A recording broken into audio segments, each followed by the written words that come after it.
I just want to thank you. Okay, we're recording too. Thank you, God. This morning is about to get it. We are so appreciative. You are worthy of all of our glory. You are worthy of all of our praise. And we thank you for all the opportunity that you have given us as children and as Rotarians to go out and do your work in the world. And our prayer is simple this morning. Give us not only the opportunity, but give us the wisdom, the tenacity, and every tool that we need to go out and do your work. God, I thank you for these people. I thank you for this world. I thank you for these opportunities. We love you. It's in Jesus' name we pray. Amen. And there's a flag somewhere. It's going to have the recording. Hey, Bob, never mind. You're just going to have to look past the recording, please. All right. I pledge allegiance to the flag of the United States of America and to the republic for which it stands, one nation, under God, indivisible, with liberty and justice for all.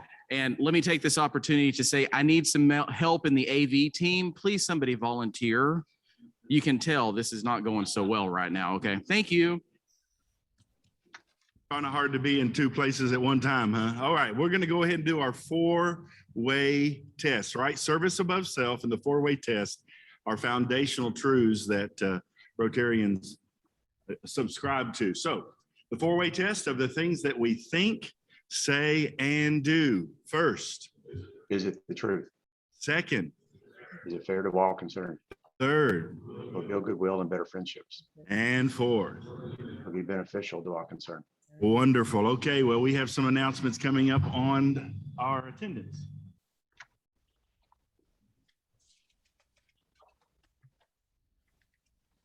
Morning. We have 20 here in person this morning, including the speaker. And I guess Don will tell us how many we have online. 13. 13. Very good. Thank you, Daniel and Don. Well, cutting into our announcements, I think we should kick it off with our Tennessee School for the Blind's announcement. We have Greg Tidwell here with us on Zoom, and he'll deliver his announcement. Morning, everyone. Can you see me and hear me? Okay, cool. All right, so the Tennessee School for the Blind golf tournament is coming up next month. We currently have 15 teams that have signed up. We have 1, 2, 3, 4, 5, 6 corporate sponsors, several hole sponsors. This is somewhat normal, and it seems very light, but most people just kind of put it off a little bit until the last 3 weeks of this tournament. We do have goodie bags that we put on the golf carts. Bill Taylor helps with that. So if you have interest of putting, it could be 5 items, 10 items, 60 items. We'll spread it out as best we can that way. Does anybody have any questions for me about the golf tournament? All right. The tournament again is October 27th, and thank you for listening. Well, thank you, Greg, for hosting this. I believe this is the 21st annual, so thank you and your family for being faithful to this amazing tournament. Brooks Crystal, what's going on with Foundation Football?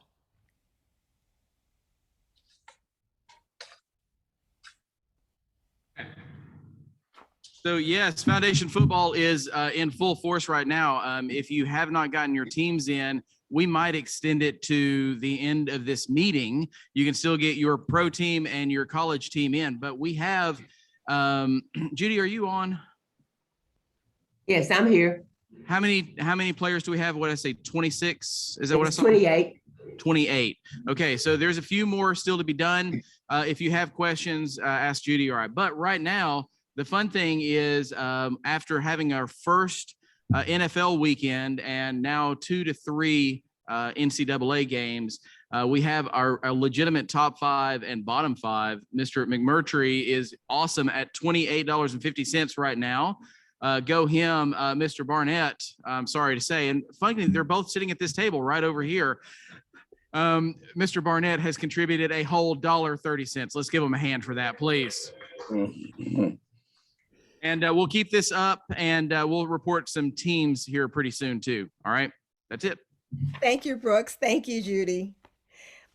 Now, every month, the fourth Wednesday of the month, we have our board meetings. And in the connectors, we give you guys information about when the meeting is occurring. This is another invitation for you guys to participate. It's going to be September the 22nd, which is next Wednesday at 7 o'clock in the morning. And the link is provided here, but it's also going to be in the connector. If you like any attachments or the agenda, just let me know. And Bob Gerard has a special announcement to make. Bob Gerard? I am here. I think most of us recognize the picture up there. I've had the privilege of working with Yolanda Green at two different banks. You have one at Fifth Third for a few years and over at First Horizon for a few years. So I've already known this, but she has been recognized by the Nashville Business Journal. And the way that they label it, the Nashville Business Journal, is Women of Influence Awards recognize the women in Middle Tennessee who are shaping their companies, improving our communities, and paving the way for the next generation of influential female leaders. And so she has been awarded that and recognized for that. So let's give Yolanda Green a hand.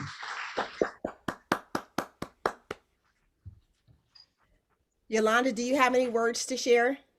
You guys are awesome. Thank you for making me feel uncomfortable again on a Thursday morning.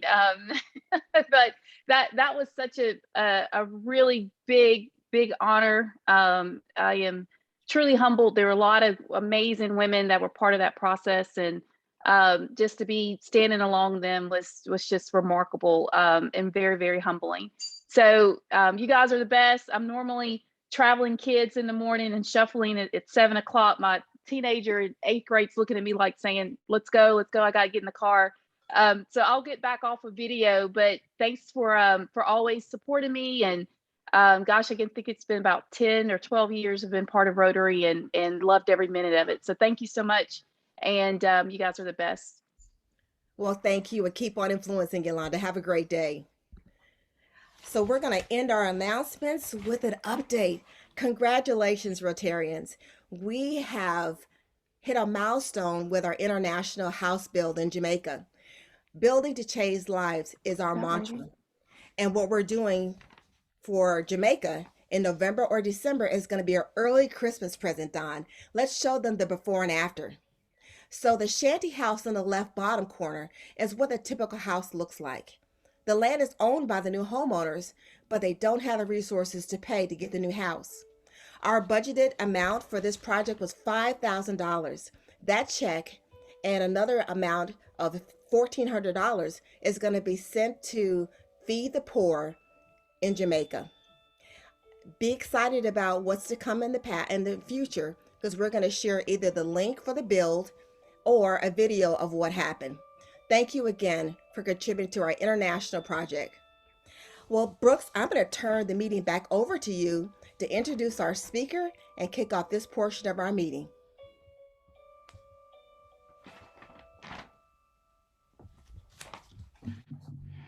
Thank you, Sharon. I appreciate that. It is a great pleasure today for me to introduce a relatively new friend of mine, Mr. Josh Gibson, who is, I'm going to read his bio here. So he's Senior Marketing Manager with Tennessee State Parks. Josh leads a team that internally manages all digital channels for Tennessee State Parks. The team crafts and implements, I can't read, wow. Brooks, I'm getting old and I need my glasses. Sorry. All right. The team crafts and implements strategies to growth in online sales, cabins, camping, and through donations, TennesseeStateParks.com. Oh, wow. I can't see the whole thing here. This is just technology issues. I promised I was going to make this easy for me, but sorry. Anyway, 33 million page views on his website, on the Tennessee State Parks website, and 23. I'm totally botching this. You know what? Josh is a really great guy and he owns state parks. He is very proud of a video that he helped to create last year that actually won a silver Addy, correct? Which is how he and I got connected. If he had used my company, he would have gotten a gold Addy, but we're just, that's okay. We're only going to run that through him a little bit here. Anyway, Josh, come on up here and give us a scoop on Tennessee State Parks, guys. This is exciting. I kind of got to look through it. So Oh my gosh. Here, let me. All right. Go ahead and be able to share.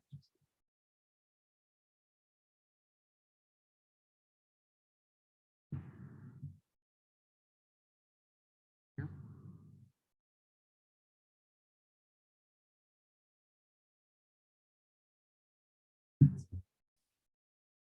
It's me. I have this little aura around me. Man, good grief. Okay.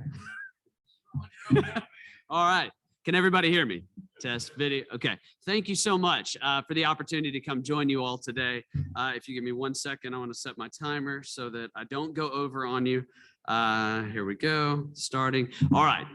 So yes, my name is Josh Gibson. I am the Senior Marketing Manager for Tennessee State Parks. It's my privilege to be here with you today. And actually, I love coming to Murfreesboro. I was here Labor Day, actually, with my kids. I have a 5-year-old and a 3-year-old went to climb Murfreesboro. They've been maybe 4 or 5 times. They were incredibly brave this stint. You'll notice the middle picture, if you can see it.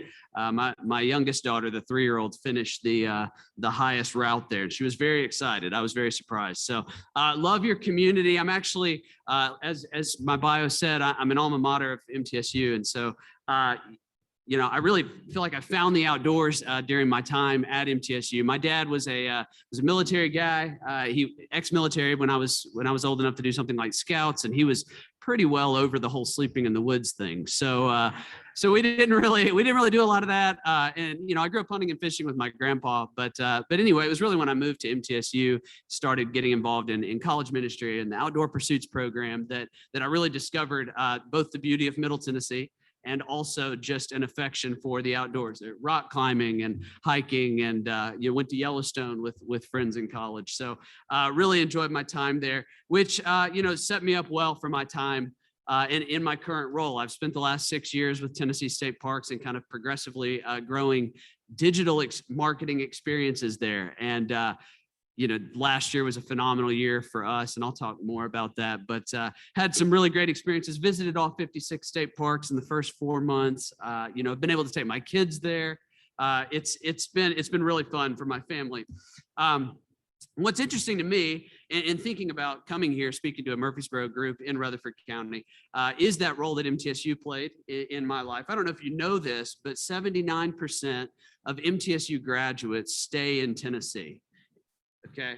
And if you, apparently, according to their website, I don't know. I didn't poll anybody, but an additional 56% of MTSU graduates actually stay in Middle Tennessee. And so, you know, I am one of those 56%. I live in Hermitage. I get to come here. What I love about that is that I get to come back to Rutherford County. I get to see it grow. I get to see Medical Center Parkway growing. I get to see the friends that I went to college with turning into, you know, leaders in the business and government, and really an investment there. And I think what's interesting is that MTSU and Rutherford County, I feel like are a kind of like a linchpin, or, you know, real entry point for developing affection and love for Tennessee and investing in the future of Tennessee. And in that same way, people throughout the years since 1937 have invested in the preservation and conservation of public lands, to the point that now we have 56 state parks, 84 natural areas, and 230,000 acres of state park land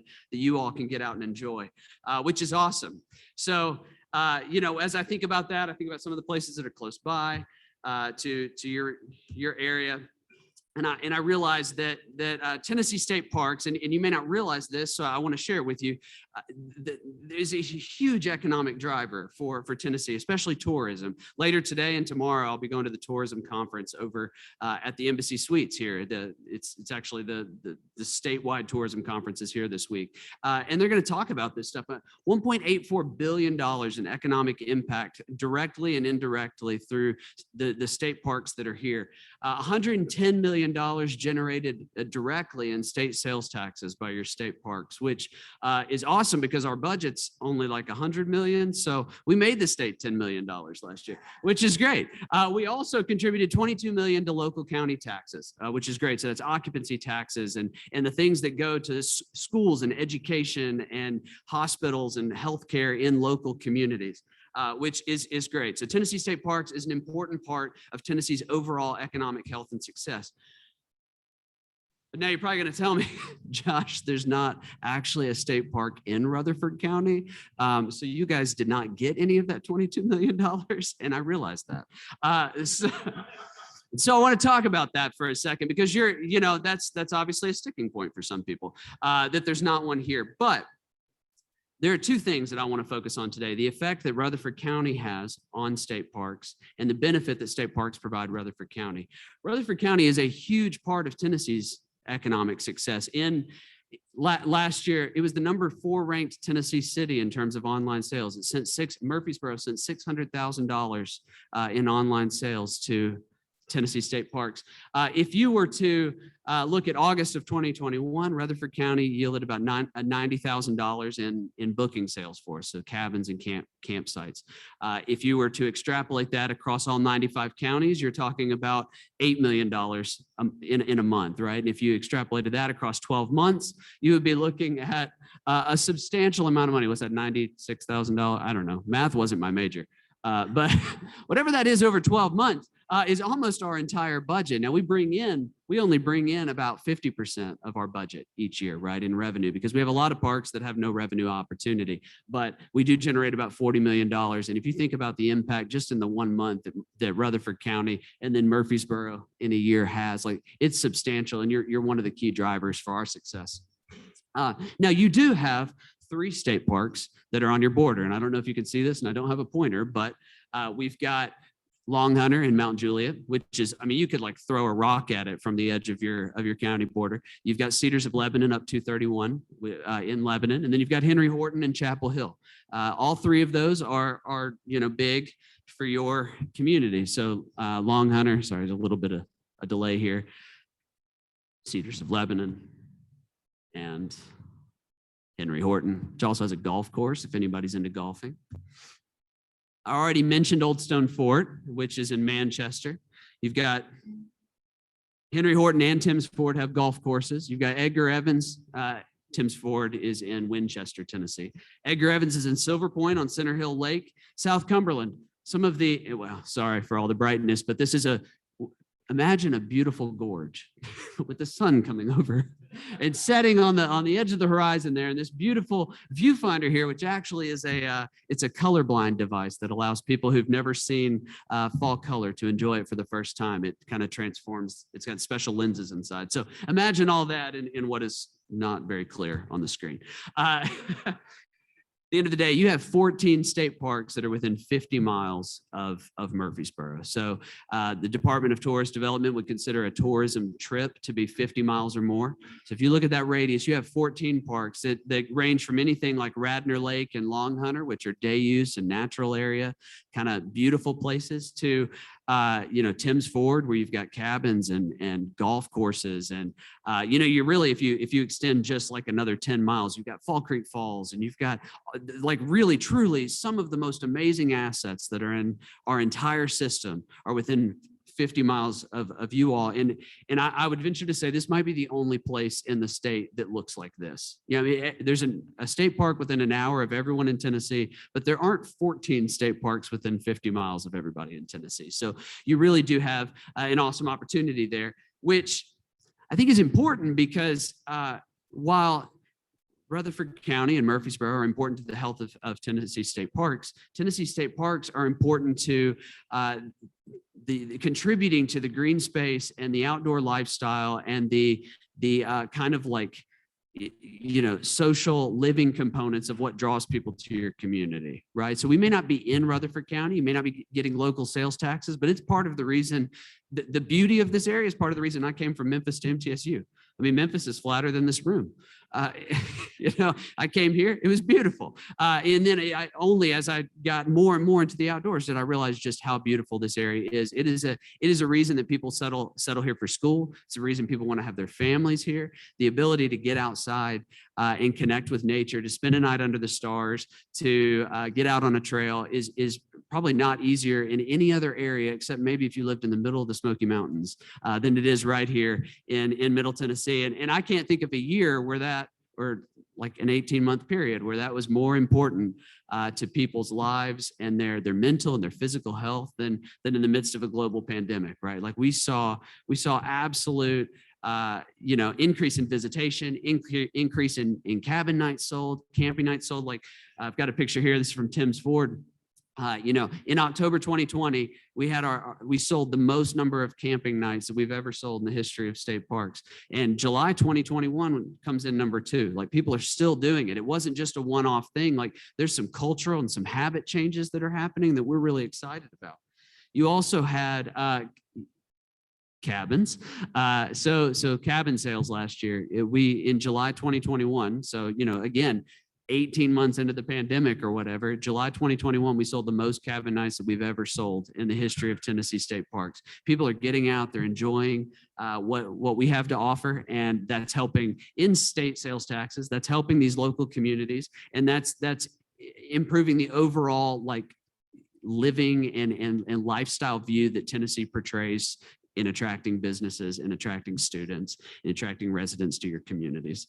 I can't think of a time since 1937 when parks were founded that parks held maybe as important of a place in our communities as they did over the last 18 months. Tennesseans discovered the outdoors last year.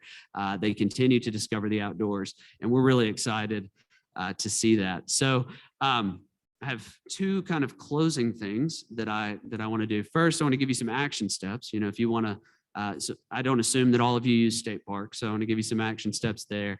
And then there is a video that Brooks referenced that I would like to show you all that really it's a few minutes long. It's part of an application that we submitted to be designated as the best state park system in the nation. We currently rank in the top 4 in this competition, and we'll find out next week at a conference in Nashville for the National Recreation and Parks Association if we are in fact denoted as the best state park system in the nation. I mean, it would really be just a reality of what's already true. But in terms of action steps, the easiest thing you can do is take an overnight trip. If you're looking for some place, especially as the world's crazy again right now, if there's uncertainty about trips to Disney, or you had some thing out west, or you're looking to go overseas, but you're like, I'd rather stay home. Spending a night in the outdoors, you don't have to sleep on the ground to enjoy Tennessee state parks. And we would invite you to get out there and check it out. We have beautiful cabins. We have 21 parks with cabins. We have 4 hotels. We have 2 more that are opening in this fiscal year, one at Fall Creek Falls and one at Paris Landing.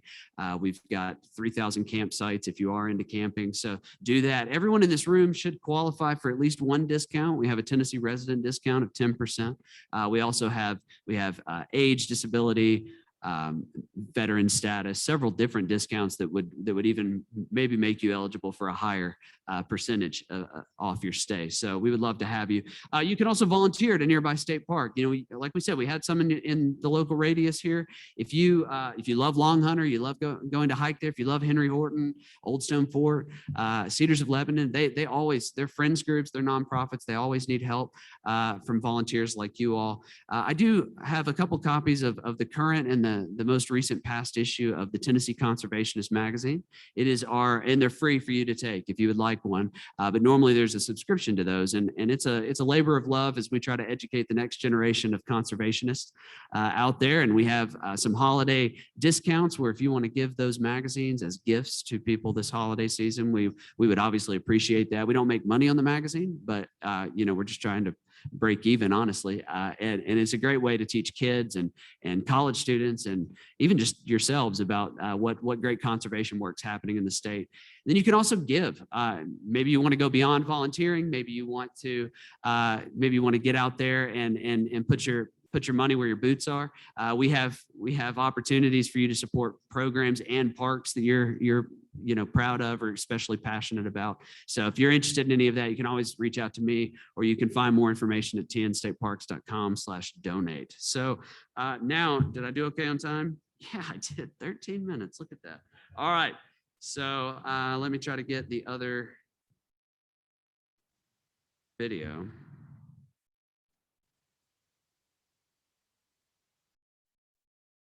Trying to switch screens here. Let's see. Let me stop sharing once. And then, did it work?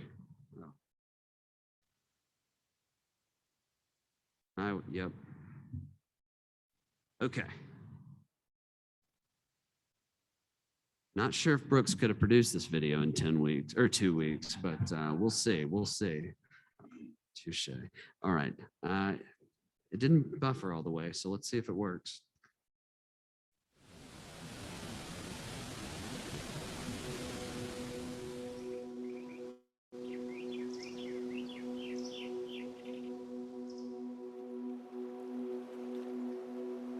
In Tennessee, the parks we love and protect are so much more than rolling hills and lush greenery.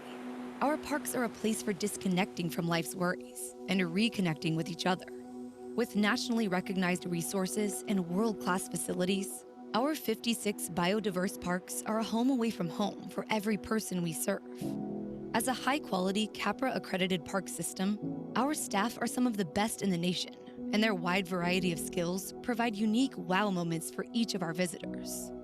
Every park ranger and manager is a commissioned officer and certified interpretive guide, and the majority of our operations are run without concessionaires, ensuring the best people for the best experience. Guest satisfaction is a core value at Tennessee State Parks, so we implemented a new real-time traffic management system that allows us to staff more effectively and better serve our visitors. Our guest satisfaction program also tracks visitor and stakeholder feedback, meaning we get constant improvement and it's always at the top of our mind. In Tennessee, preserving our history really means something to us. Our renovation efforts to 1930s era cabins give our visitors the amenities they expect while still paying homage to the character of each cabin. When the Nashville area was devastated by a tornado in 2020, we were able to quickly reopen trails and sell downed timber to reinvest funds in restoration projects. We've spent several years improving the safety and visitor experience at Cummins Falls. This nationally recognized waterfall suffered from overcrowding and flash flooding. We installed water level monitors and early warning protocols. We also implemented safety video screenings and permits to improve the visitor experience while better protecting the resource. Our preemptive support of natural resource conservation has helped us prevent white nose syndrome from spreading amongst bat populations in our caves, rejuvenate exhausted natural beauties, and restore habitats through prescribed birds. As we continue implementing new programs and expanding opportunities, Tennessee State Parks are committed to equity and accessibility.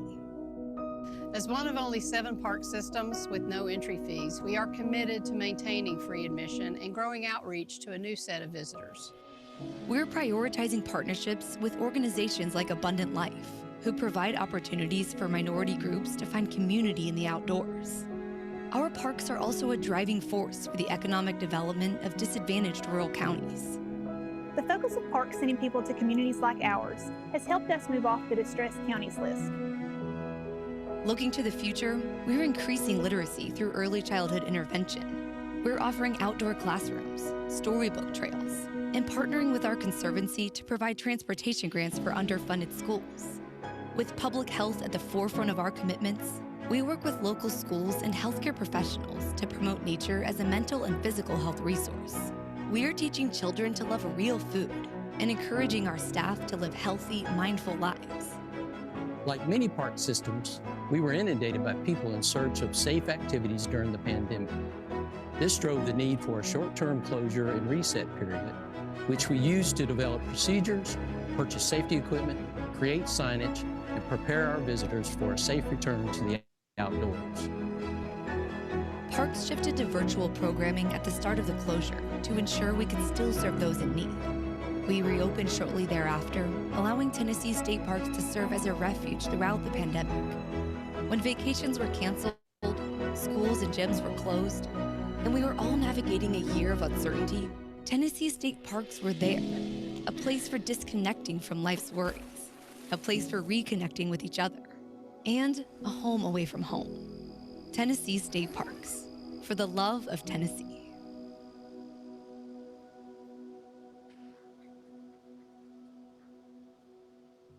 Awesome. Thank you all. I appreciate it.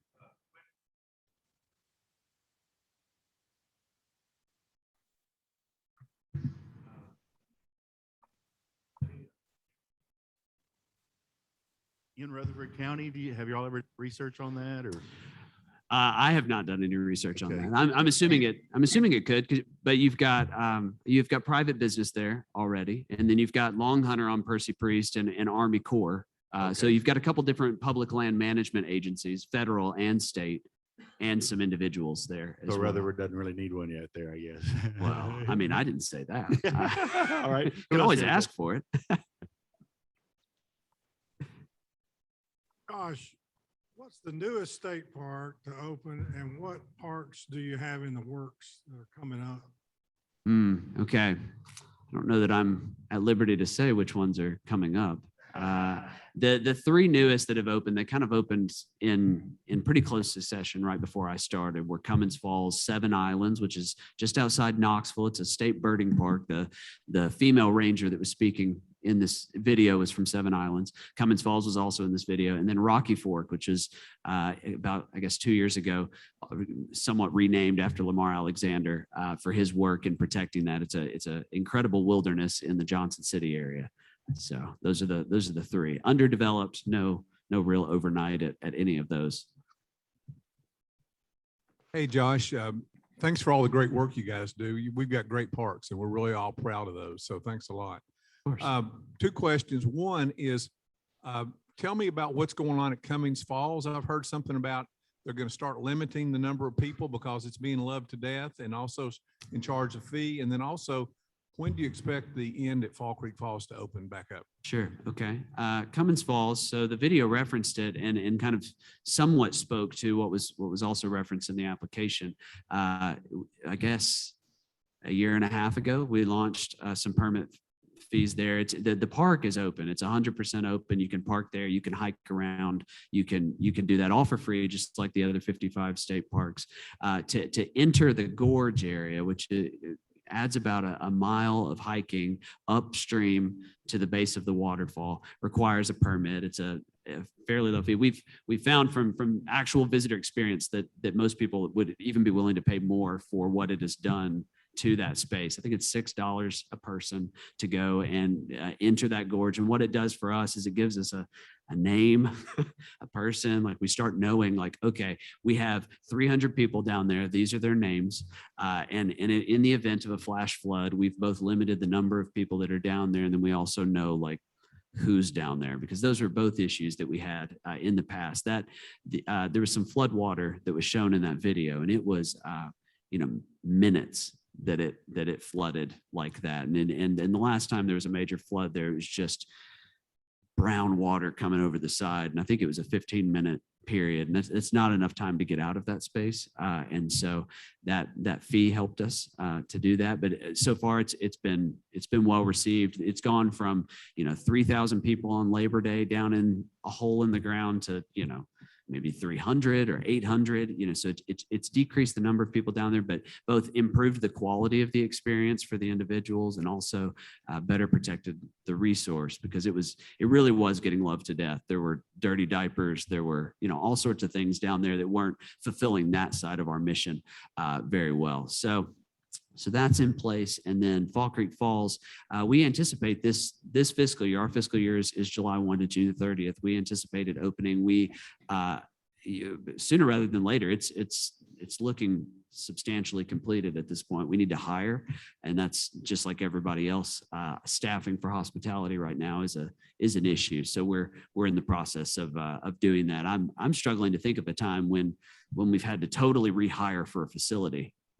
So it's dozens of positions that are going out there. So does that answer your question?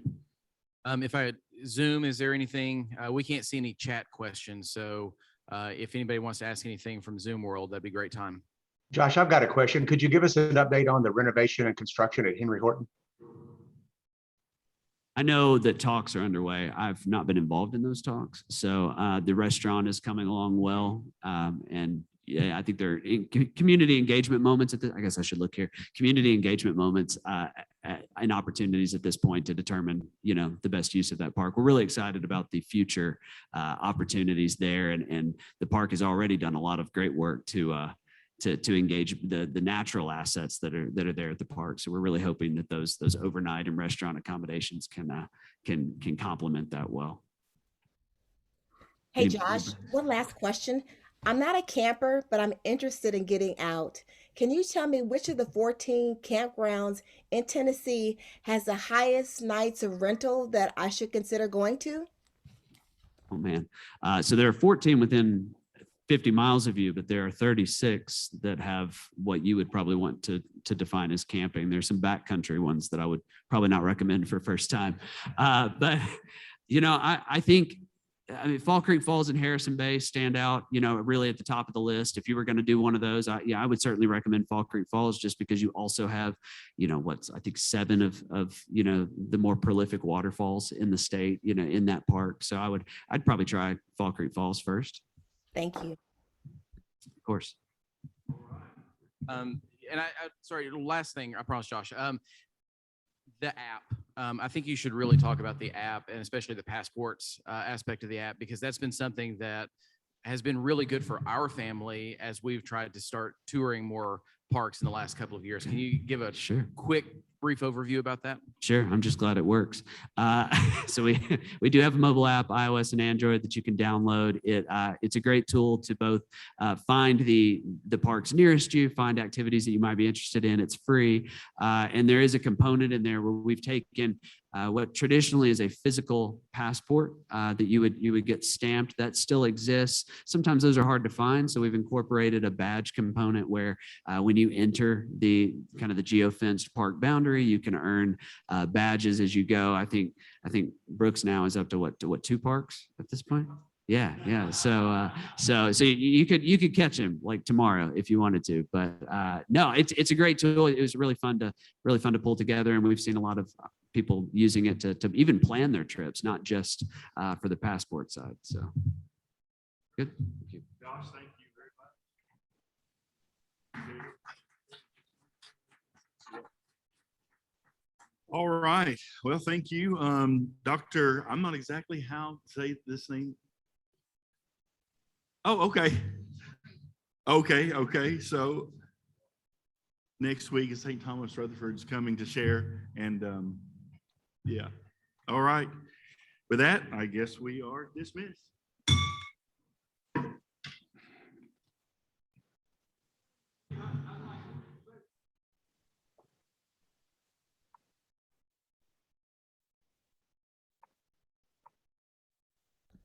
That was a great pivot. Thank you for the image that let him know it was going to be Kayla.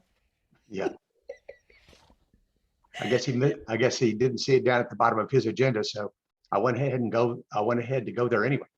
Man, your images help us when we get off track. So thank you. I know that this isn't easy, and you spend hours dedicated to this and the membership and everything else you're doing to help our club be sustainable. Thank you. You're welcome. All right. Well, have a good day, and I guess I see you on next Thursday morning. Yeah. Right. If not sooner. All right. Take care. Bye. Bye-bye.